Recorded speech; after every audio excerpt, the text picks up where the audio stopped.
இப்போ நாம் பொருளங்காய் உருண்டை எப்படி செய்கிறதுன்னு பார்க்கலாம்.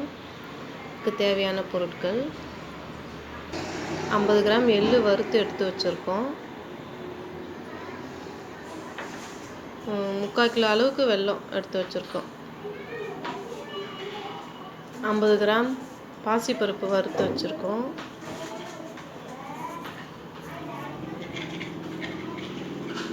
தேவையான அளவுக்கு ஏலக்காய் பொடிச்சு வச்சுருக்கோம்.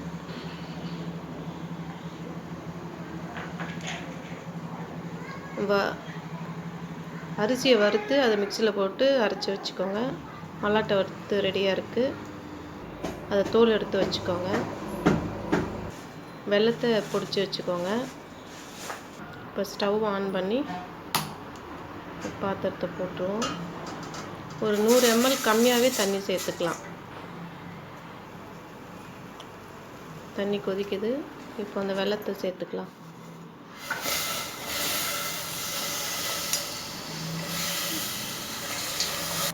கொதிக்க ஆரம்பிச்சிருக்கு. இப்போது நம்ம எடுத்து வச்சுருக்க மற்ற பொருள்லாம் ஒன்றா சேர்த்து கலந்துப்போம். எள், பாசிப்பருப்பு, வேர்க்கடலாம் பிடிச்சி வச்ச ஏலக்காயை அந்த வெல்லத்தில் சேர்ப்போம். இன்னும் கொஞ்சம் நேரம் ஆகணும். இந்த மாதிரி தண்ணியை கொஞ்சம் ஒரு தட்டில் எடுத்துகிட்டு அதில் ஒரு ட்ராப் விட்டு பார்த்திங்கன்னா இந்த மாதிரி கெட்டி பதத்துக்கு வரும். அதுதான் இதோட பதம். இப்போது ஒரு பாத்திரத்தில் வேர்க்கடலை எடுத்து வச்சுப்போம். அதில் அந்த ஜீராவை கொஞ்சம் கொஞ்சமாக சேர்த்து நல்லா மிக்ஸ் பண்ணுங்கள். அதில் கொஞ்சமாக அது கெட்டிப்படுறதுக்காக அரிசி மாவு சேர்க்குறோம்.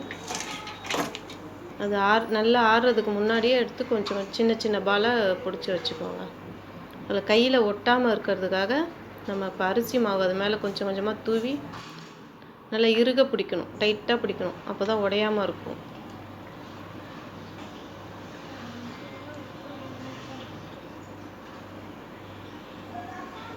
இப்போ ரெடியாக இருக்குது.